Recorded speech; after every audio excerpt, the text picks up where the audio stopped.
The next memory I have is not going somewhere, but it was at the end of some long conversation. I was standing in front of a doorway, like an arched doorway. It was maybe 15 feet tall, but you have to understand that I was out of my body. So space and time and size doesn't really matter. But to me, it was just bigger. It was very tall. And I'm looking at the tapestry.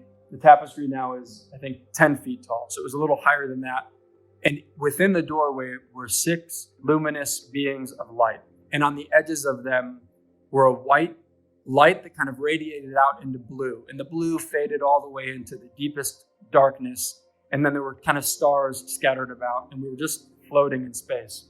In the center of them, and it looked like they were wearing robes or they were kind of hooded, but it was incredibly peaceful. And in the center of their faces, it was dark.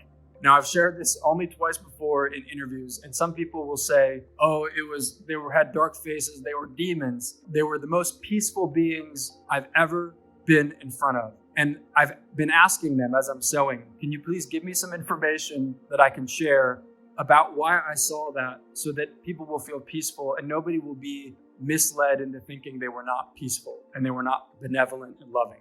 The answer was they were coming from before light and before dark. Wherever this source of communication was coming from, it's before the separation. So we're living in a world now where we're very aware of good and bad. We're very aware of light and dark. It's very easy to see that difference, but it all comes from the same place and it all comes back to the same place. There's something that exists that is even before light.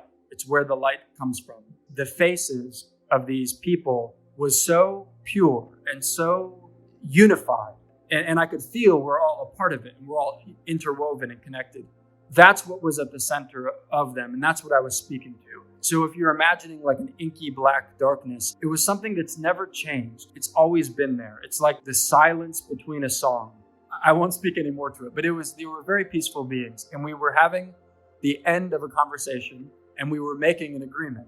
And there were 2 parts to this agreement. One was, you won't remember anything you've seen, because if you do, you'll never shut up about it. And that was the words they used. And it was funny to me because that's kind of how I would speak. And that's true. I can talk a lot, but I listen to their guidance and I haven't talked about this that much. And then the second part was you have to do the work. And I had no idea what the work was. We had our goodbye and I was then turned away from them and started to move down. I could say a tunnel, but it was as though space was wide open and I was just kind of moving forward and down. And I could start to see the hospital room, but it just existed in space. And as I became more aware of what I was looking at, I could see my body on the stretcher and I could feel that I was running, but I felt so free. I felt like I had no bones in my body. I felt like I had no weight to my body. It was so much fun. I felt like I was trying to learn to run, but I didn't have to do anything. And I felt like my limbs were flopping around.